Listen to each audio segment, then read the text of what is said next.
specifically the open source community organizations, bringing devs together from around the world. Their work is pivotal. Their reputation precedes them. Eva, thank you so much for joining us. Thanks so much for having me, Carolina. I have been a fan of the work that you've done, following through, the insights that you've really shared through the open source community around code of conduct. There's just deep stuff there, of course, which I'm super interested in, but I think everybody needs to be. Talk a little bit more about the open source community and the importance of protecting that as an engine of innovation. Yeah, so open source has been around for a long time, more than 25 years, built on the free software movement before that. But it's different than your sort of normal corporate environment. It's a community of people who show up because they're interested or their friends are there, and they volunteer their time, their labor, their ideas to build something more cool together.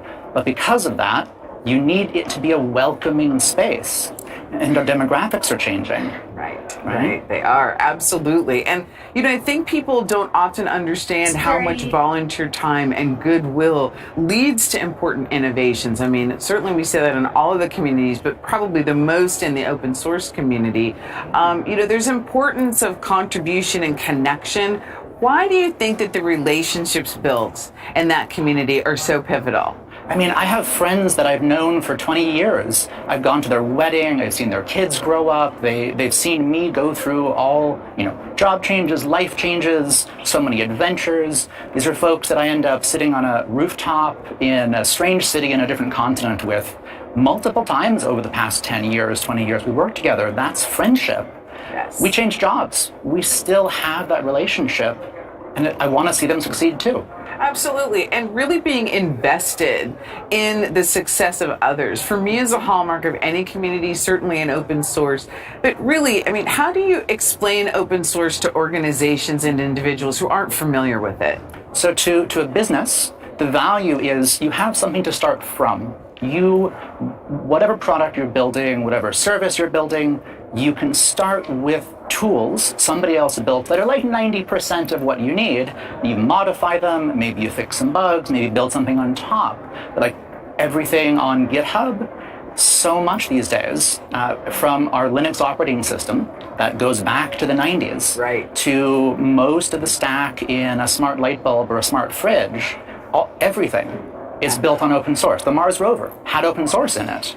Open source helped discover the Higgs boson. It's everywhere. It really is everywhere. But do you have to be just a developer? Is that all that the open source community is about, just developers partnering together? Absolutely not. It takes a village, as they say. And so open source software and projects and communities also need moderation. They also need folks writing documentation, building cool art. Communicating the idea on stage, coming up with little logos for a project, mascots that we can all connect to. These are also important parts of community building. Absolutely. And you can really represent your authentic self, your authentic interests. It is a welcoming place, but it's also a welcoming place based on the behavior of everyone there, right? Well, it needs to be a welcoming place, in my opinion, right? Yes. But that takes effort. Communities don't just magically become great, wonderful, happy spaces for everyone. We're human. We bump into each other. We step on a toe by accident. And sometimes people need a little bit of assistance recovering a social relationship. And so that's where community moderation, codes of conduct can help. Yes, absolutely. Well, I'm going to continue following your compelling and important work. It's really fantastic. Thank you so much. Now, if you would like to check out more, head to inclusive-naming.org. Thanks, Ava, again. We'll be right back with more. Stay tuned.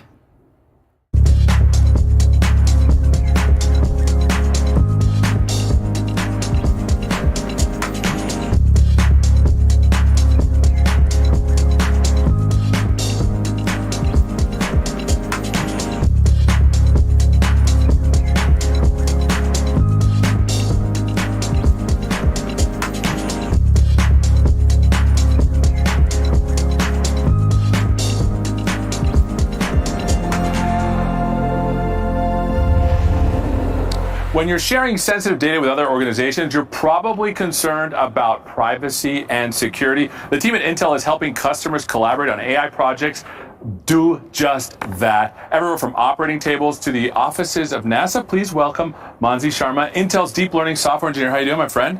Doing great. Thanks, Seth. Fantastic. So let's talk about open federated learning. I've heard the term. Can you help us understand what it is? OpenFL, or Open Federated Learning, is an open source framework for training AI models at edge. It helps institutions to collaborate without sharing any sensitive information like patient data, financial records, or classified secrets. This way, the data remains local, while the models can get more accurate and can generalize well by getting access to diversely annotated data sets. And that's awesome because there's a ton of good data out there that needs to remain private. How are you seeing folks use this in action?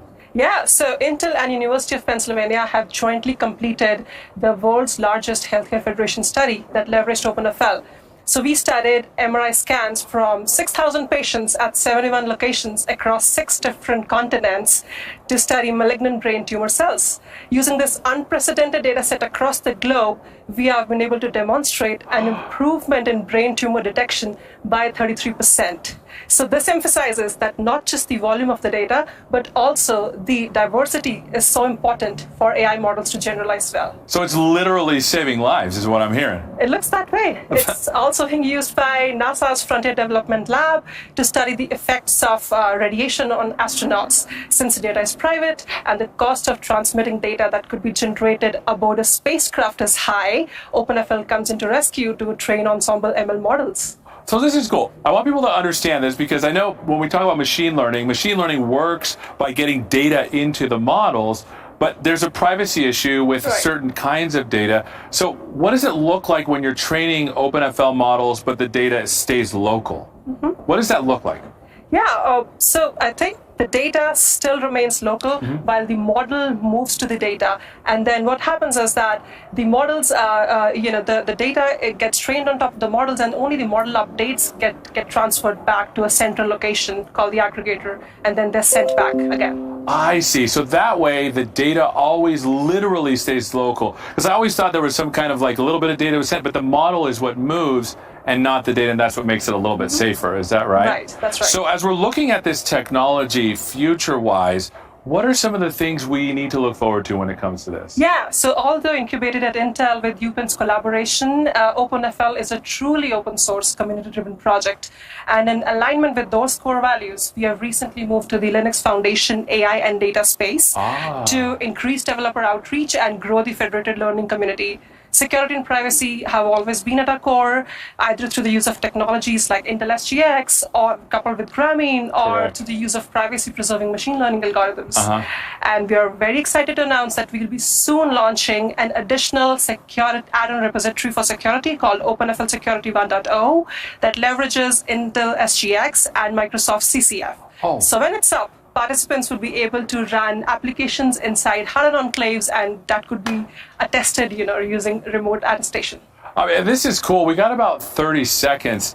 Like, if developers are watching this and they're hearing OpenFL, is it like a library or a series of techniques, or what is it? So it's just a framework that you can use. You can literally plug in any model, any data, and just have the framework up and running. That's amazing. Thank you so much. For more information about how Microsoft and Intel are collaborating on OpenFL, visit the Intel Featured Partner Directory. I'm a huge fan of machine learning. OpenFL is going to make it accessible to everyone and data. Thank you so much. Now we're to Christina.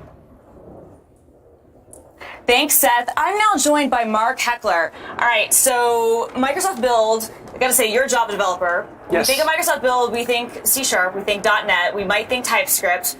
Java, maybe not as much. So I'm kidding, of course. But we are all about developers. But tell me about some of the opportunities and the options that Java developers have, at Azure, and some of the stuff that they can take advantage of that we've talked about at Build so far. Yeah, thank you very much. It's great to be here. Microsoft really wants to be the destination choice for all languages, and Java is certainly no exception. In fact, Java dominates the enterprise in many ways. Yeah. So a lot of different formats and options, libraries that surround the Java ecosystem, and we want to support all of them and support them the best that we possibly can. So there are a lot of options that Java developers have available within Azure, and a lot of great options. Awesome. And you actually, we were talking about some stuff earlier, like you're actually building some of your own resources and guides to help Java devs get the most out of Azure right now too. So can you tell us a little bit about like what you have planned, what people can look forward to? Yeah, it's, again, we just have an embarrassment of riches in terms of the ecosystem here within the Azure, the larger Azure platform. Yeah. Because what I'm doing is creating a variety of different microservices or services that work together to accomplish a mission, right? Mm-hmm. So you have things like functions built using Java and container applications and services that are running using things like Azure Spring Apps to fully integrate and externalize configuration and do all the things that we would expect out of a fully supported cloud-native environment for Java devs. That's awesome. And can you talk to me a little bit about what are some of those scenarios that you see most often, like when you talk to developers in the community? Like what are the scenarios that they're building on the cloud right now?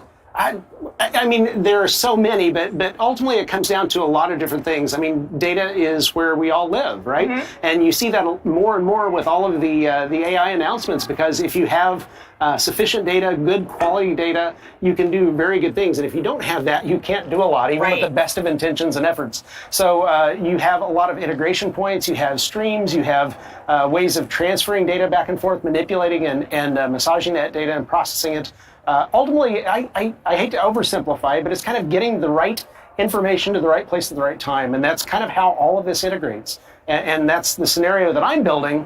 And of course, using Copilot to help do that and accomplish that in the best, fastest way possible.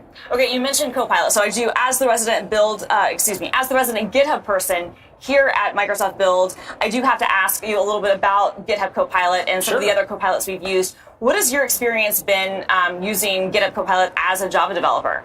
It's been great, and I kind of have a little bit of a different perspective on this, because I'd love to hear it. I am a licensed pilot, so I always kind of tie the two domains together. They're both very technical domains, but you can accomplish such great things.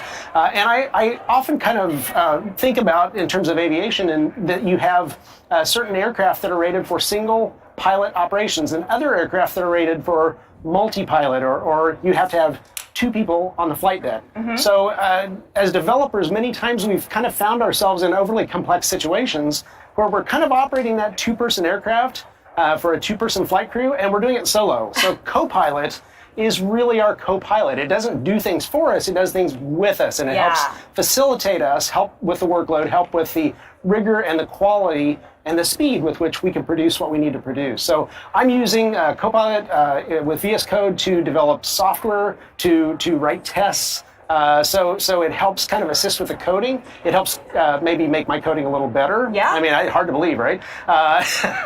Make more rigorous tests and better tests. So it just helps me accomplish more faster in a better way. No, I love hearing that. And I think you touched on something really important, which is that it's not doing it for you, it's assisting you, it's helping you. Like the name Copilot is really instructive in that way, right? I think it's a superb name because it captures things so well in one short word. So yes. All right, so where can people go to learn more about all the things Java on Azure and beyond? There are so many places, but we'll start with the kind of the jumping off point, which is aka.ms/Java-Azure. And that kind of gets you, it opens the door to everything else. So that's a great place to start. All right, you got that right. It's aka.ms/Java-Azure. And Mark, thank you so much. Thank you. Throughout the show, we will be introducing you to content creators who are here to give you some pro tips on what they know best. Check out what our first creator has to say. Hi, this is Eden from Lemon Nerdy, and I'm going to share 3 things to keep in mind if you want to become a content creator. I've been a YouTuber and content creator for 5 years and worked on influencer campaigns for 9 years. Keeping these 3 things at the front of my mind has been super helpful to me. Number 1, choose a topic or topics that you're passionate about and can talk about non-stop, even to an empty room. When you're just starting out, that may be the case. So make sure you really love what you're creating and sharing. Your excitement will make people excited to join your community and share your content. Number 2, get to know your audience. Research what people who consume your content like and don't like. Knowing this will help you create content that will educate, inspire, and entertain your audience to help you build an engaged community. Number 3, make sure that your tools make content creating easier and faster. When you want to get your ideas out there, You want tools that make recording, captioning, editing, going live, and collaborating with other creators easy and fun. Here's a bonus tip. If you have a sense of dread instead of a sense of excitement when it's time to create, something is wrong. Ask yourselves, do I love what I'm talking about? Do I understand my audience, and do they engage with me in a positive way? Are my tools easy to use and functional so that they don't get in the way of the joy I should be getting from creating? If the answer to any of these questions is no, revisit my 3 tips and reset. Take care and keep creating. Joining me now is the man with all the data. Please welcome Corporate Vice President of Azure Data, Arun Ulag. All right, Arun, thank you so much for joining me. All right, so both Satya and Scott mentioned Microsoft Fabric today. So first of all, congratulations on that. And can you tell us a little bit more about this? Like, what is Microsoft Fabric? Yeah, it's really excited to be here. It's literally the biggest thing that we've done in data. Satya called it since SQL, which is a real big deal. I was going to say, like, that is a massive statement. Yeah, it is a massive statement coming directly from the CEO himself. Absolutely. But really, it is a unified analytics platform that lets you go from data to intelligence in the hands of your business users very, very quickly. It provides 4 things. One is it gives you all of the capabilities you're looking for to go from data to intelligence for data scientists, data engineers, data warehousing people, BI professionals, etc. The second is it's completely open, so it's lake-centric and open. Nice. We introduced something called OneLake. Customers are super excited about it. It's a single unified SaaS data lake for the entire organization, like OneDrive for your data. Amazing. The third is that any data that's in Fabric automatically is plugged into all of Office. So it's built into Excel, it's built into Teams, it's built into PowerPoint, it's built into SharePoint. So the data comes to where the business users are today. And finally, the most exciting piece are the Copilot integrations. Copilot is built into every part of the Fabric experience, helping developers really get insights on the data, but really accelerating productivity. So that's what Fabric's about. No, I really, really love that. I mean, those are so exciting, especially with that last bit about having this, one centralized platform and then being able to do all those additional things with it through plugins. Now, in your session later today, what are you going to show us? And can you give us a little tease? Like, what are you going to show us, and what are you most excited about showing us? Tons and tons of demos. Tons and tons of demos, right? So developers are going to have a fantastic time. But perhaps the best part of the demo are really going to be about OneLake, right? Really bringing all of the enterprise data together in a single unified way, bringing data even from AWS S3 and not just Azure Data Lake. See, that's cool. Yeah, it's really the first multi-cloud SaaS data lake. So super excited about that. Super excited about Power BI's Copilot integration. Scott showed the demo. Yep. People call that demo the mic drop moment. People see that demo, they're like, oh my God, this is the future of BI. So there'll be tons and tons of exciting demos. These are the 2 that are my favorites. Okay, I'm excited about both of those, and I do kind of want to ask you.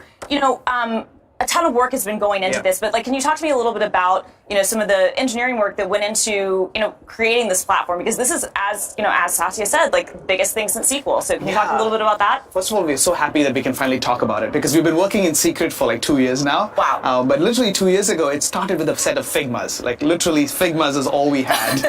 So we'll go from Figmas to product in 2 years. In 2 years, but we had a strong base to start from. Okay. We had a full portfolio of analytics products. Right. But each of them were individual. Now it's actually one integrated product. Things just flow. Therefore, Fabric. I love that. Things just flow, therefore, Fabric. No, I was going to ask, are we going to have a Microsoft Loom? Is that going to be a product name, or is it something to help weave The Loom things? is building 44. I'm kidding, but that's it's exciting because there's folks working on it from around the world. So US, China, India, Israel, UK, Poland, Taiwan, you name it. The engineering team is all over the world, so it's exciting. I love it.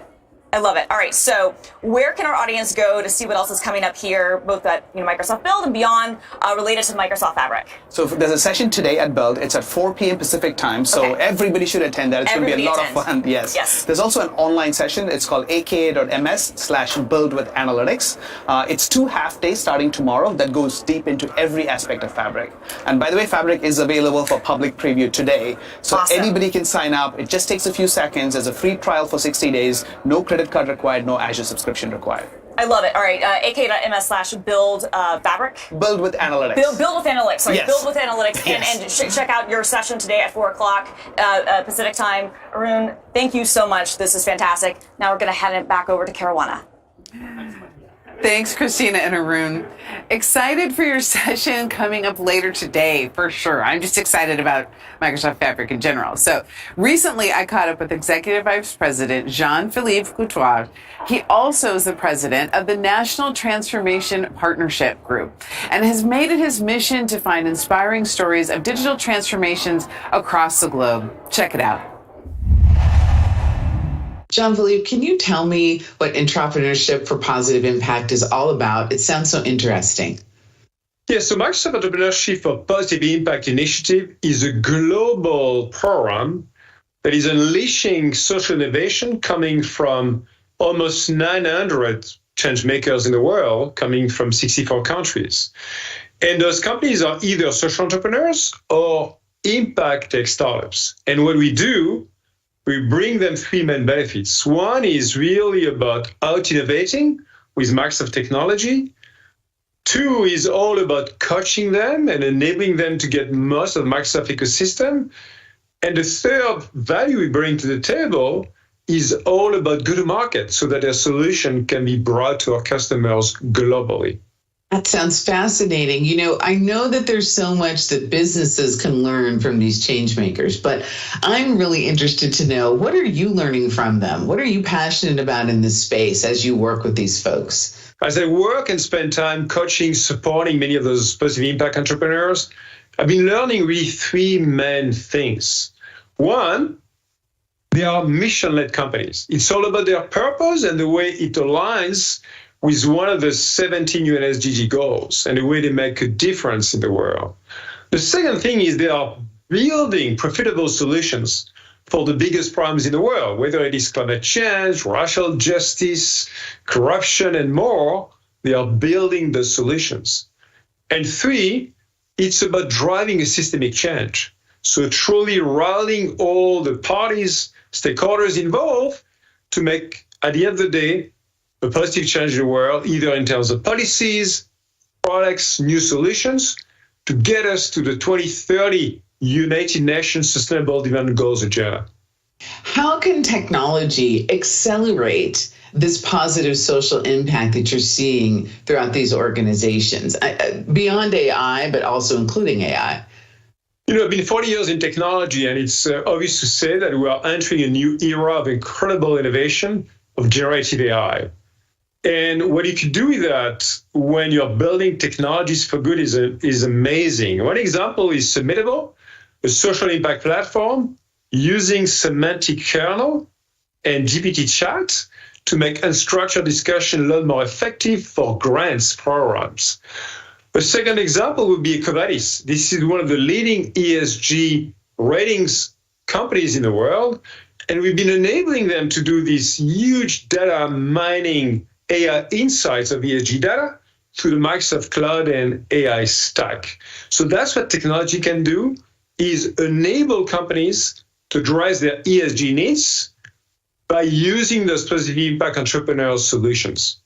Initiatives like this are one of the reasons I'm so proud to work at Microsoft, and I'm very happy to see you leading it. I know there's a large team of people who are helping you along the way, but it's exciting work. So thank you for sharing it with us, Jean-Philippe. Thanks so much for having me. Hi, I'm Jeremy Chapman from Microsoft Mechanics. I'm here today with Mary David Pash. So, are you curious about how Microsoft 365 Copilot works as you develop or might leverage some of the concepts into your own apps? Well, first, for anyone who's new to this, why don't we start by explaining what Microsoft 365 Copilot is and what it does? Yeah, Copilot is three things. It integrates large language models with your data in the Microsoft 365 and combines it and surfaces it in all the apps you work in. And you're working on the business chat team, right? So why don't you explain how that process works? Yeah, so imagine that I'm in Teams, I'm user cat, and I want to get caught up on things that happened yesterday with Fabricam. Based on what I type in business chat, it'll search for all the information that I might want to know about. So I'll see the email that Mona sent that's urgent, documents that have been updated that I should be paying attention to, and even that the final contract was sent for review.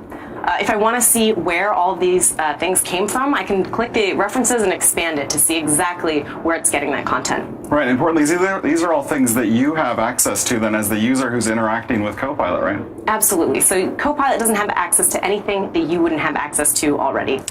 Okay, so how does this work then behind the scenes? Because this is mechanics, and we're talking to a lot of developers, I think. So how does this actually work in terms of the behind the scenes, the interactions that are happening with Copilot? Yeah, so you saw that Kat was able to ask a question and then get information back.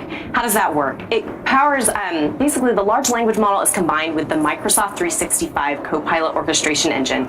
You ask a question in any of the apps, and Copilot will actually use Microsoft Search to get the content that you need to answer your question. It sends that information in the prompt, and now the large language model has enough information to generate an informed response.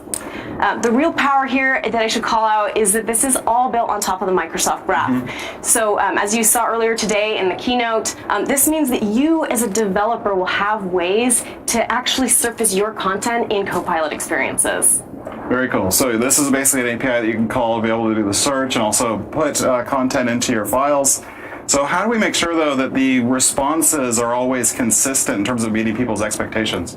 Yes, this is where the default or system prompt comes into play. Microsoft 365 has a default prompt which gives Copilot rules for interaction. Mm-hmm. This is things like it should be professional for tone, where it can search, so using the Microsoft Graph to actually search for content, things like citing its sources so that you know exactly where that content is coming from, and of course, maybe most importantly, responsible rules for how not to surface any harmful content. Right, so walk me through the process then, starting with kind of that default or system prompt, how a turn would work then with Microsoft 365 Copilot.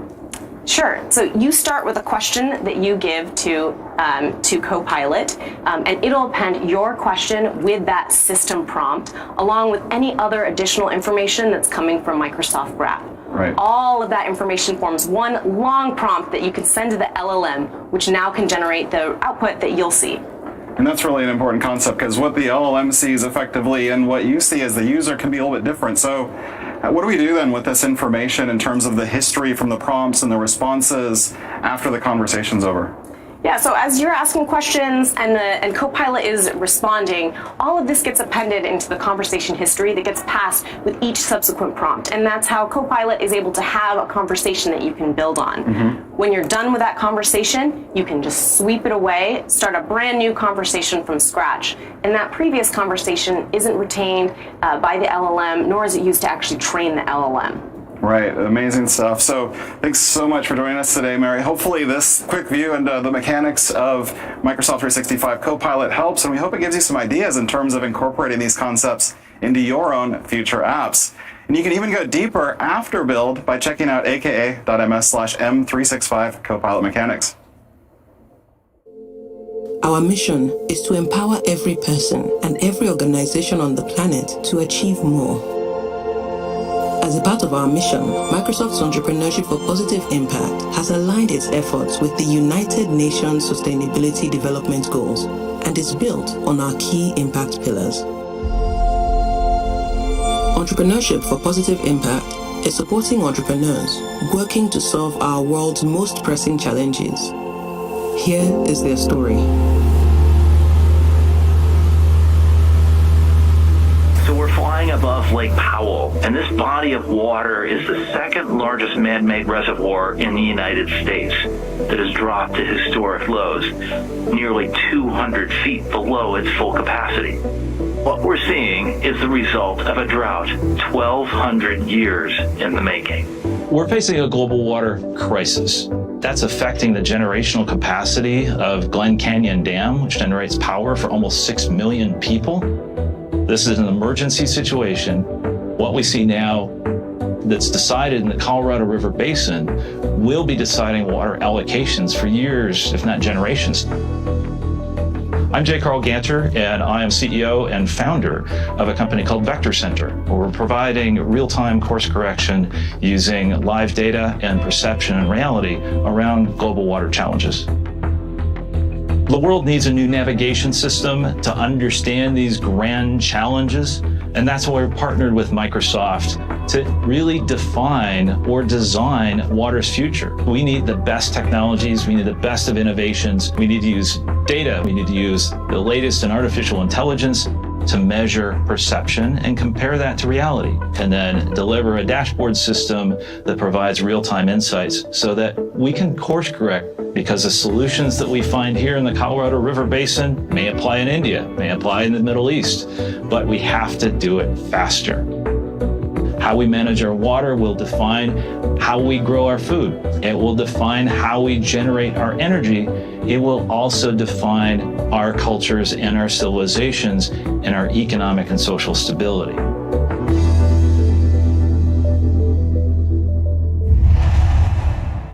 It's time to profile another of our Microsoft most valuable professionals. This time we're introducing you to an MVP named Tomas.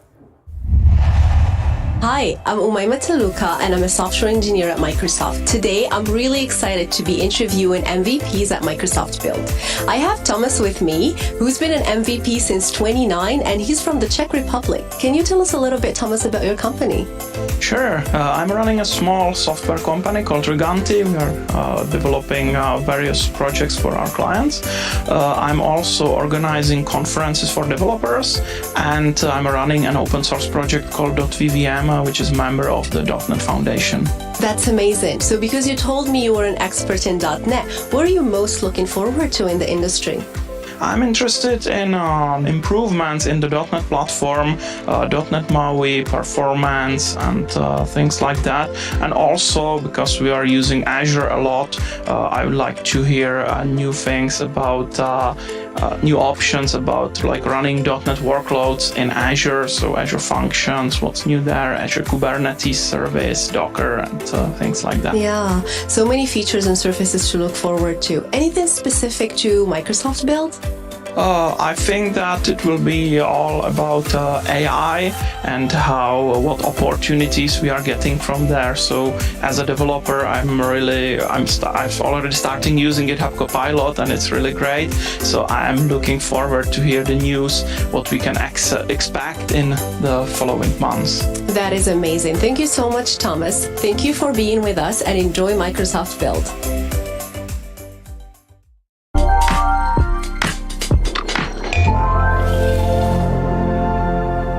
Hey everyone, I'm Ed Donahue, and I'm the Content Experience Director for Microsoft Build, here to share some expert tips on how to get the most out of this event. And one important session type we want you to be sure to experience is discussions. Joining a live discussion session is one of the best ways that you can connect with peers and experts. And to learn more, let's chat with my favorite transatlantic colleague, Alex O'Donnell, who joins us via Microsoft Teams from the UK. Hi, Alex. How are you? Well, hello, Ed. I'm great, thank you. How about you? Fabulous. So, as our content experience lead for discussions, tell us everything that we need to know. Okay, everything. Well, how long have you got? I'll give it a go. So we have over 70 discussion sessions to choose from, and every single one is all about the Q&A amongst attendees. They're about 30 to 45 minutes and all highly interactive with very, very few slides. They're all powered by Microsoft Teams and gives a great opportunity to dive deeper into the content from breakouts and keynotes. Everything is organized by our 9 topics, so we truly hope that there's a discussion out there for everyone. Okay, what if I'm super interested in attending a discussion, but maybe I'm more of a quiet type in Teams meetings? Okay, Ed, well, in the parallel universe where we are both quiet types, we've got you covered.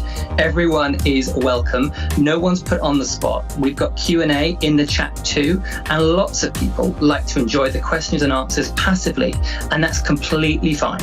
But remember, they are best enjoyed live, so check out Session Catalog now. Okay, let's jump into some specifics. What can we look forward to in the way of discussions here on day 1 at Microsoft Build?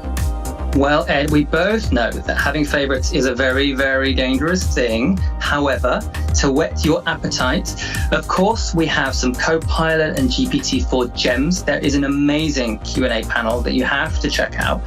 For those looking a little further ahead, there's an ASP.NET Future session I really like the look of, and also some dedicated content on improving mental health, optimizing on ARM, and a Microsoft Graph session. It's a pretty eclectic mix. Thank you so much for the discussion about discussions with us, Alex. Really a great discussion. Thank you for having me. To add discussions to your scheduler backpack, open up the session catalog right now. You can refine the results by session type and select discussion. Start browsing the full menu of options for the ones that are most valuable to you. There are so many great flavors of opportunity. Thanks for learning about discussions with us, and until next time, I'm Ed Donahue, wishing you a fantastic Microsoft build. With the release of Azure DeepStream Accelerator, there has been a lot more demand for the expertise of our next partner, Nvidia. Their partnership with Microsoft has been able to leverage both hardware and software strengths to help developers all over the world, whether it's advanced models enabled through Nvidia AI Enterprise, Nvidia DeepStream, or their solutions with Azure AI's cognitive services. Nvidia is ready to help us enter the age of AI. Well, please welcome Fractal's Chief Alliances Officer, Dylan Diaz. How you doing, my friend? Very good, thank you. Fantastic. So tell us a little bit about Fractal. Fractal is the world's foremost native AI services company. We build solutions for the world's Fortune 200 customers, and we help them in their data and analytics journey. Fantastic. And how are you partnered with Nvidia? We are one of Nvidia's premier partners, and we work closely with Microsoft and Microsoft Azure as well. That's amazing. So what kind of tools does Nvidia provide for developers to do amazing things? Nvidia provides an amazing suite of software and solutions to help developers develop new age AI software. Ranging from the Tau model zoo that allows you to quickly accelerate and bring your data, to the Triton inferencing server, which allows you to it's a specialized server for inferencing and model insights on the edge, to Nvidia AI Enterprise, which is a fully managed and certified and optimized suite from Nvidia, which allows developers to have support and governance, and not to miss the Azure DeepStream Accelerator, which is this integration with Nvidia and Microsoft that allows cloud to edge GPU accelerated solutions to be developed. So it feels like you're on the ground and you have a lot of expertise. What kind of cool things have been built with this kind of stuff? So we have deployed a first-party managed service for video AI and analytics. On top of that, we build a lot of business use cases. So one of them in retail, we have a solution called StockView, and StockView allows us to do out-of-stock detection, but using new age video technology and streaming. And another one is PII masking for cases in which we're trying to detect, humans in spaces, but generate business insights based on that. I mean, this is pretty cool. It feels like there's a ton of innovation happening in the AI space. What's been your favorite of the things that you've built? And maybe you can explain a little bit more about it. Yeah, one of the favorite ones is around in manufacturing. Manufacturing is a capital-intensive process. There's a lot of quality that needs to be managed in order to reduce your cost of goods sold. And being able to apply cameras and use the streaming from cameras on the production floor and manage quality, reduce defects is a really cool scenario that can add a lot of value. And this is one we've done with the likes of Pepsi, and it's a super exciting use case. Amazing. So developer tips that you have on getting started with this, or what's in the future for this? Yeah, so developers certainly get to know Nvidia. Nvidia has a vast array of solutions that can help with native optimization, with a quick time to development, with scalability through the DeepStream accelerators. And so get to know Nvidia really well. Microsoft and Azure Machine Learning has some native products. Nvidia AI Enterprise is a SKU within Azure Machine Learning, which allows for that scalability I talked about. And finally, if you want to know a little bit about Fractal, check us out at fractal.ai/partners. So that's really cool. I work on Azure Machine Learning, so it feels like we're super good friends. Where can folks go to find out more? I know you mentioned Fractal AI. Any other resources for people? Yeah, so as I said, the Build has a page for all of the NVIDIA tooling. And then, on the NVIDIA website, as I said, NVIDIA AI Enterprise, the Tau modeling toolkit, DeepStream, These are all resources that are abundantly available. And there's GitHub repos that have been put out for some of the open source accelerators we just mentioned. And that's something which is available as well. Well, this is delightful. Thank you so much, my friend. Be sure to find Nvidia in the featured partner directory. Dylan, thank you for joining us, my friend. Thank you for having me. My pleasure.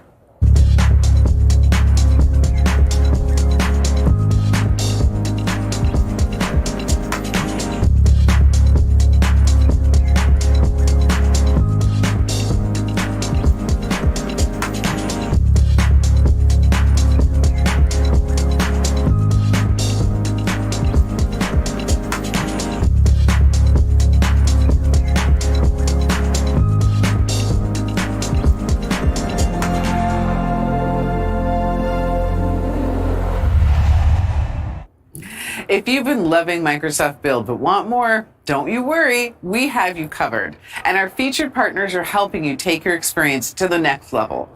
Head to the partner directory for free resources and tools and add some helpful sessions to your schedule from partners like Datadog, Fortinet, Influx Data, and more. Now, let's meet another one of our Microsoft MVPs. Check this out. Hi, I'm Umayma Taluka and I'm a software engineer at Microsoft. Today, I'm really excited to interview MVPs at Microsoft Build. I have Carl with me, based in Switzerland. Carl, can you tell us a little bit about yourself and your company? Yeah, with pleasure. Great to be here. So my name is Carl Otz. I'm based in Zurich, Switzerland, and I'm a global head of cloud security at EPAM Systems. You told me that you were an expert in security, especially in the Azure space. What are you most looking forward to? Yeah, right now we've seen a lot of innovation on security and AI merging together, both good and bad, of course. But yeah, that's something that I'm looking forward to, how that changes and democratizes how application security engineers and maybe forensics engineers also, their job will change. That's so many features and services to look forward to in this space. Anything specific to Microsoft Build? Yeah. Always great to go and see Mark Rusinovich's session on Azure innovation, and well, the top of mind that he has. There's also a little bit of security, but not only security there. I saw him in a session Code-In Live last October, and it was really fantastic. So that will be exciting. Thank you for being with us. Thank you for joining, and enjoy Microsoft Build. Microsoft MVPs are the best. Coming up tomorrow, Seth meets up with CTO of Avanade, Florian Rotar, for a wide-ranging conversation about being on the forefront of a cutting-edge technology like AI. Find this and all of our interviews in the session catalog after the show. So many great breakout sessions. Remember to save all the sessions you're interested in to your digital backpack. So even if you can't jump into them today, you can review them at a later time. Now, let's shift left and talk security by default. My next guest is here to tell us more. Richard, welcome. Hi, how are you? I'm really glad you're here. You've been educating me about this, and we found some shared background we're going to share with our audience. But tell us what built-in Microsoft Cloud Web Security is really about and why it matters right now. Yeah, so right now, built-in security for us means that we're looking at how do we build something that is foundationally secure, so that everything we do is secure from the point where we design it and code it through to build, deliver, deploy, and run and operate. It's the whole stack. Absolutely. And, you know, we were talking about this earlier. You and I share an IT pro background, right? And that's why we care so much about this. That's it. I'm an imposter here at developers, but really glad to be here. And I've been studying developer security for the last year now. Absolutely. And, you know, for those who might not know, why does this idea of secure by design and built-in secure, why does this matter, especially now? Yeah, it really matters now because of the pace of change and innovation that we're looking at. How do you make sure that things are, the shift left really means design and build it securely so it's less likely to be unsecure as it gets out into the real world. Absolutely. It's more expensive and higher impact if you actually find the bugs and vulnerabilities when it's operational. So shift left, please. Yeah, exactly. Well, and don't you think that this represents an opportunity for people to expand their skills? Yeah, I think from a security, like a career background, security is another avenue to say I'm a great developer, but I'm also a great security developer. Like that's another feather to the bow. Yeah, absolutely. Because, people are getting started. And I always say, on the adoption side, if you want your application or solution to be well adopted, it's also important that people feel confident in its security, that they understand that posture. I think that's a differentiator. Don't you agree? There's the whole level of trust. Trust is very hard to build. And once you've got it, you want to maintain it and keep it. And so the best way to do that is to I'm going to say security again. We're just going to keep adding it in there every time. There's a lot of opportunity for security to think differently, think out of the box, learn, study, and that's what I'm here to do, is try to help educate more people about how little changes can make big difference. Oh, I think that's really important, because I do think that a lot of people right now are feeling overwhelmed by the amount of changes and the amount of new information that's coming at us, but also the amount of bad news that people hear in other scenarios about security, right? And so you really helping to enable them. How did you decide to do that from a career perspective? How did you end up here? Yeah, from a career perspective, I kind of fell into security. It's like how it happens for a lot of people, is you're the nearest person to it, so you get given that job. So I got into it through just being interested and trying to understand how things work. And through that natural curiosity, I found that security, once you break it down into component parts, isn't that hard. But it is when you look at the big picture, and it's very, like you say, it's very complicated. But if you break it down into small pieces and understand one bit at a time, then you can address the whole, eat the whole elephant, as they might say. Well, I'm really glad that you're here breaking that down, because I need to understand those pieces. Yes. I think everybody does. So thank you so much for that. And where should people go to learn more about this? We have a website, aka.ms, built in security, and we'll post a lot more links and videos and opportunities up there. All right, well, thank you. Thank you so much. That's great. Check out more breakouts on the security track. Head to the session scheduler and search DevSecOps and SRE under topics. Christina catches up with the team from Microsoft Learn right after this. Hi, everyone. Be sure to check out our session at Microsoft Build on what's new in .NET 8 for web developers. We'll cover everything from the front end to the back end using ASP.NET Core and Blazor. You're not going to want to miss it. We hope to see you there. Hey there, Seth Juarez here. Super excited about our session, Build and Maintain Your Company Copilot with Azure ML and GPT-4. Large language models are here. How can you use them in your organization safely and reliably? Come to our session to find out. Excited to see you. Hi, I'm Anthony Cangelosi. In my session, we'll be showing you how to make engineering teams across your organization more productive with ready-to-code developer workstations in Microsoft DevBox. We're really looking forward to seeing you there. Hello, I'm Arun Gupta. Join me and Graham Berry, Principal Product Manager at Microsoft, for a high-powered discussion of how together Intel and Microsoft are harnessing AI innovations to get the collaboration in open ecosystem. Hope you join us.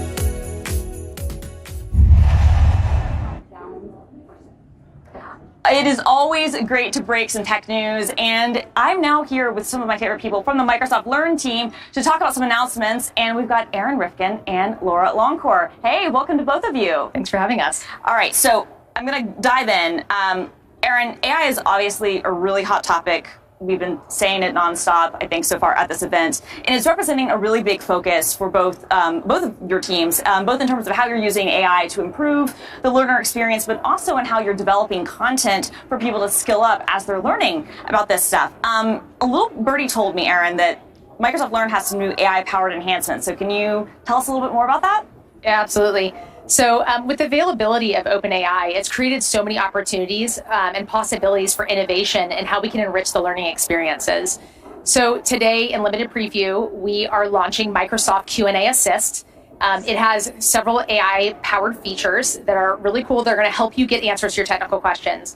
The first feature is really focused around, a lot of times we have a lot of the same technical questions. Can you find answers quickly that are already out there? So as you type your question, you can get a query and see it right away.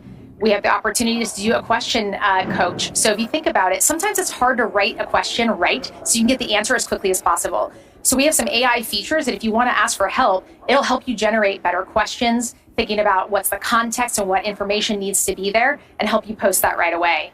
And then last, we actually have AI-generated answers. So a lot of times the complex questions, you still need the community or you need somebody from Microsoft to help you with their subject matter expertise. But a lot of questions can be answered by AI. So today you can go on and you can request an AI generated answer. And not only will it tell you the answer, but it'll give you the citations and sources that back it.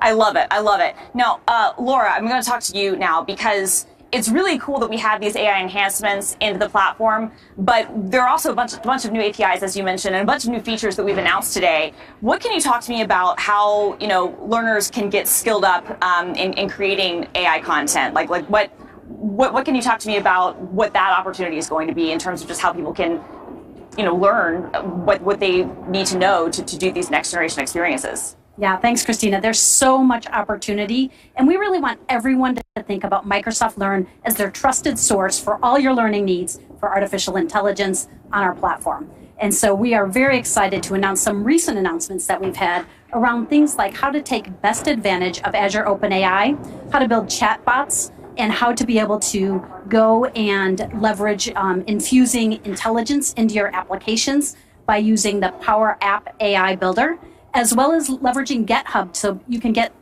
recommendations on source code opportunities. So we're really excited about these new opportunities, but of course we're also building on the platform that Microsoft Learn has had around for several years and all the capabilities where we can meet our learners where they're at. So if you need intermediary content and curriculum, you can leverage AI fundamentals. You can actually also leverage the AI business users capability.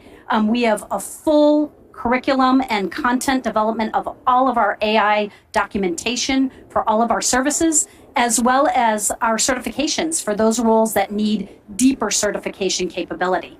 Now, most recently, we've also announced this opportunity to engage through community-led initiatives. Yeah. So we're really excited about those opportunities as well, Christina. Yeah, no, that's fantastic. And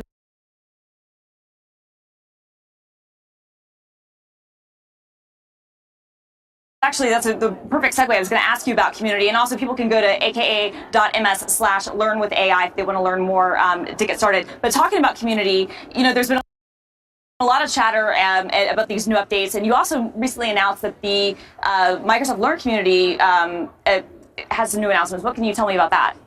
Yeah, we believe one of the great ways that we can learn is by learning from each other. So learning from experts that are on our technology platform, as well as learning from your peers. Mm-hmm. And so we have 3 ways that you can engage in communities. There's tech communities. So if you want to know the latest about Microsoft Learn capabilities and news, or if you want to engage in conversation on Microsoft Hub, you have that availability, and you can get recommendations on the latest skilling paths as well as the certifications that might be best for you. And then there's also the Q&A that Aaron just talked about. We're hoping you will take full advantage of the new AI capabilities and really get the answers to your technical questions through Microsoft Q&A. And the most recent thing that we just announced was the learning rooms in the communities. And this is really where you can find like-minded resources available on specific topics to take full advantage of community. Okay, Erin, real quick, where do you recommend that folks go to learn more about everything we just talked about? Where can they go? Yeah, so we know AI is top of mind. Go find our Learn collections. We have a Cloud Skills Challenge. You can get our learning rooms. There's after parties at Build. Jump in. We know we're in this together. We're all going to learn and grow together, so let's do it. I love it. I love it. Keep learning. All right, back to you, Caruana. Thanks, Christina. Tomorrow, Christina will talk with Elastic's GM of Enterprise Search, Matt Riley, about Elastic's long history with AI and search. And we'll hear some exciting news for the Microsoft Build audience. You can find that conversation by searching for Elastic in the partner directory. Make sure you spend some time there and in our session catalog to make the most of your Microsoft Build experience.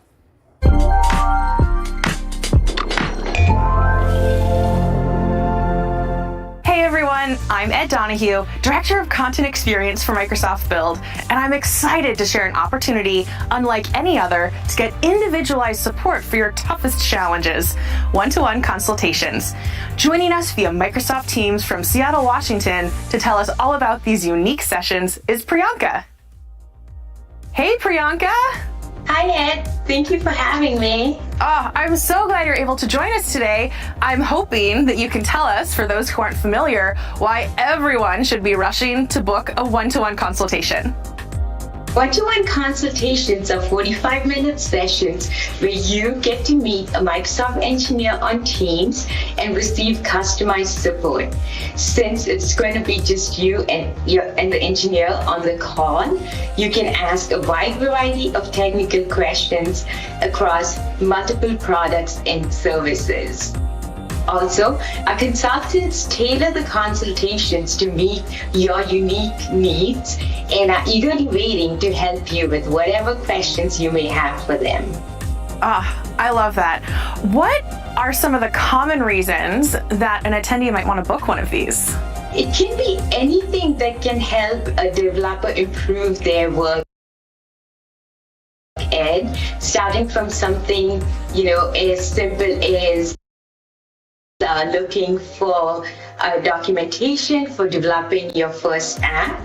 Two, you can ask questions regarding advanced production workloads if you're looking for feedback to reduce your development time and cost. Sky's the limit.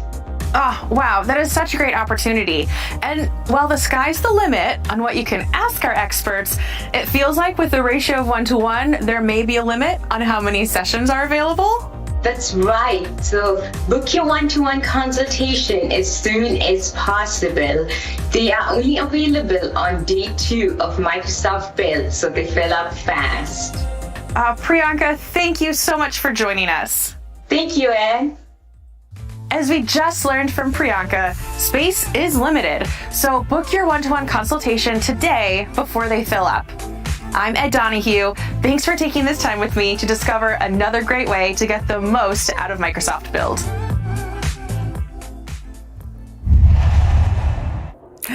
I am joined by founding engineer of Snorkel AI, Vincent Chen.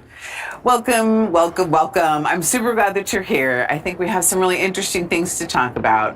But Vincent, founding engineer, that's a pretty amazing title. How did that come about for you? Yeah, it's been a fantastic journey. We started actually as a project at the Stanford AI Lab. We were, I still remember today, we were always focused on practical, AI and how to bring, our approaches to real world use cases. I remember sitting with doctors at the medical school, right, translating their expertise and heuristics and domain knowledge into AI systems. And fast forward a few years, now we're doing that with some of the world's largest enterprises and organizations, and it's been a journey. It's been a lot of fun. Quite a journey. It's quite a journey. But I think what I love about what Snorkel is doing is you're bringing it into real world scenarios. So tell us a little bit about Snorkel and what your differentiator is, what you're really bringing to folks. Yeah, absolutely. So Snorkel is the data platform for foundation models and large language models, and in practice, we really try to translate enterprises and organizations' data and knowledge into high-value practical systems. So in practice, what that looks like is we make it really easy to perform what we call these data-centric development workflows. This is the inspection, error detection, and error correction that's just critical to making any of these types of systems work in practice.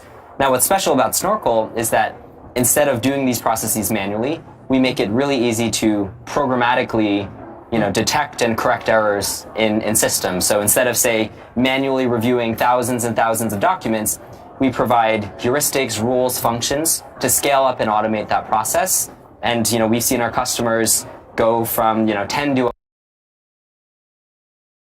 100x, in efficiency gains with our types of workflows and approaches. So it's all about just making AI useful for organizations, and it starts with the data. That's really how we think about things. Useful. You're making AI useful, but you're also making artificial intelligence more intelligent in terms of the way that you're structuring these processes for people, right? And for the organization at large. I just think that whole thing is fascinating because you're changing the way we think about that processing, at a scenario level. I love a good scenarios. Give us some examples of how that's really happening out in the wild. That's a great observation. The way we think about it is traditional machine learning tends to follow a much more model-centric development loop, right? It's a lot of, let's tweak these parameters, let's, test this model in practice and focus on that part of the loop. And while that's important, what we found in practice with a lot of our customers is that the highest leverage way you can be spending time is actually on your data, right? Inspecting it, understanding where there are defects, understanding how to label it at scale. And so that paradigm shift is what we're really excited about at Snorkel, to bring, again, the focus from model-centric development back to the data, where, again, we see that as the highest leverage way for organizations to, build valuable AI. It's so fascinating. So we have, about 30 seconds left, but I want you to share with our audience, what's it like working in the Microsoft ecosystem? What's it been like for Snorkel? Yeah, absolutely. I mean, it's been a real honor and pleasure to partner with Microsoft in a lot of ways. Our system can run on Azure systems. We integrate with Azure in every step of the AI development process. It's really easy to pull data from Azure, integrate with AI systems, leverage foundation and large language models for development. So any Azure customer can actually leverage these data-centric development workflows fairly easily that are available in Snorkel. So much to learn. That is fantastic. Well, back after this. Journalism is extraordinarily important to our democracy. Any community that has a small market newspaper will have far less crime, far less fraud, far greater civic engagement across the board. Local market journalism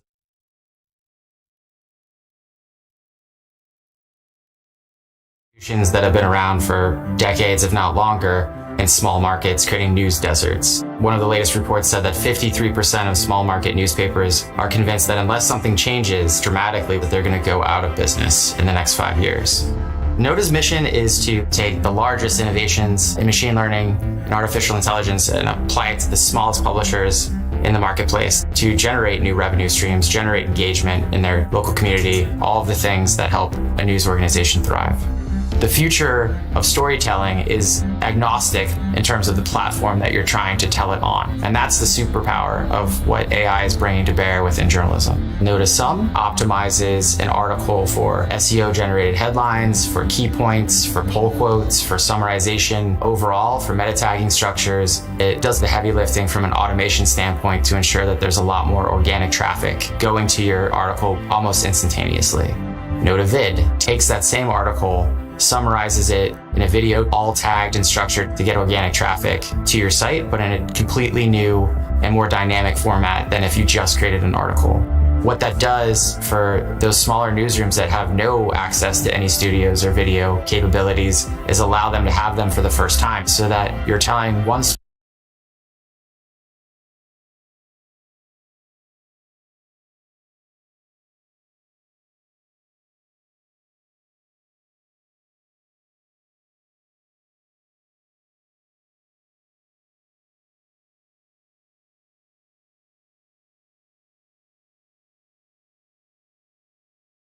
but you're really replicating it across multiple channels and verticals so that you can get it out to more people who engage with it in different ways.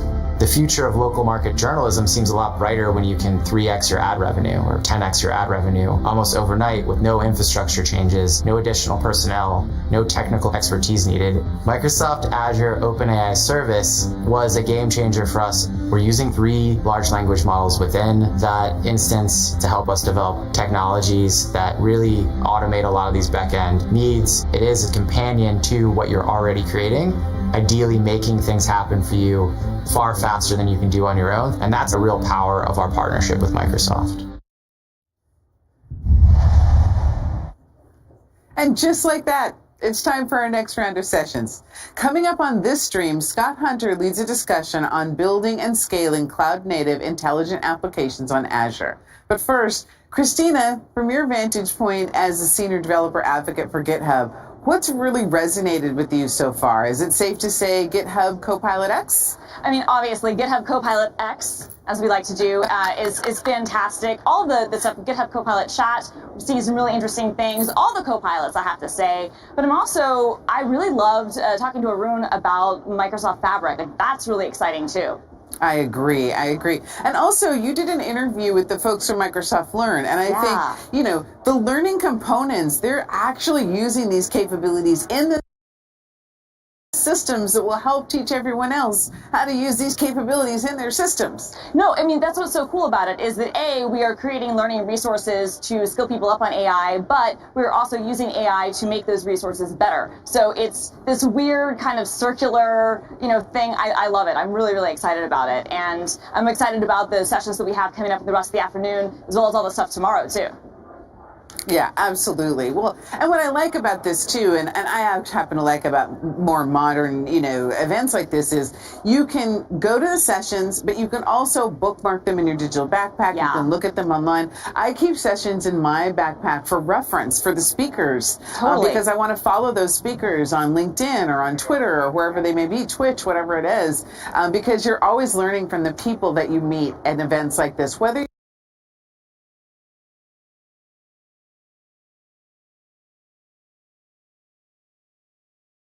you're online or you're here with us in Seattle.